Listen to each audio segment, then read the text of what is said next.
I was at a luncheon yesterday and had the opportunity to speak to a group of women. And one of the things that I talked about was how eating changes. And I made the comment that as a 50-year-old, we think we can eat the same as when we're 20s. But when you think about it, when you look at what you feed a toddler and what you feed someone who is 20 years old, radically different. So why is it that we think that we can feed our 40 or 50-year-old body the same that we did when it was 20? After all, our requirements are changed. What we need to eat changes. As we get older, we need to eat more protein.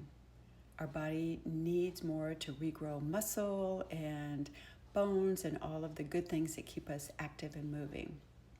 So thinking about what is it that you are doing differently than what you did in your 20s as far as food, and what things would you be willing to change? And changing the way that we think about it, using that as a mindset, saying, I don't feed a toddler the same as I feed a 20-year-old, or a 20-year-old the same as a toddler, and really allowing that to sink in and say, hey, my body is 50 or my body is 60. Of course it's going to need different things.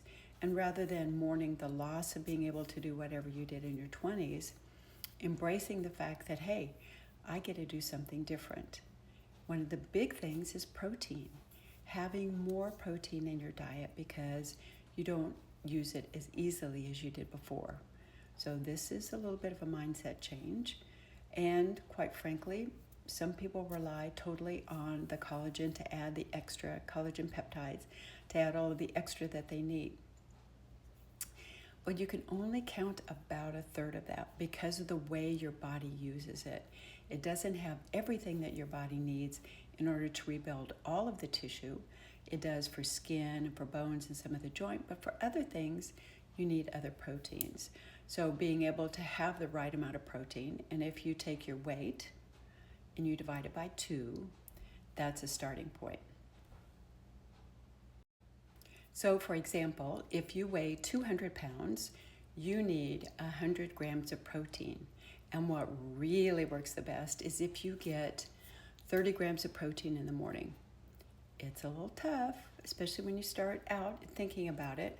And no, having a big old tablespoon of peanut butter is not going to do it.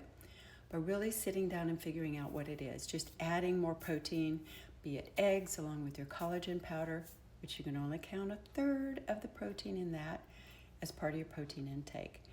But back to the topic of how are you eating differently now in your 50s than you were in your 20s? Or what is it that you would need to change in order to really give your body what it is in your 40s, 50s, and 60s that it needs? My name is Diana Devi, and I am from An Ageless Life.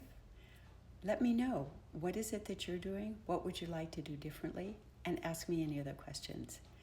Follow and like, and you'll be able to see the content as I add it.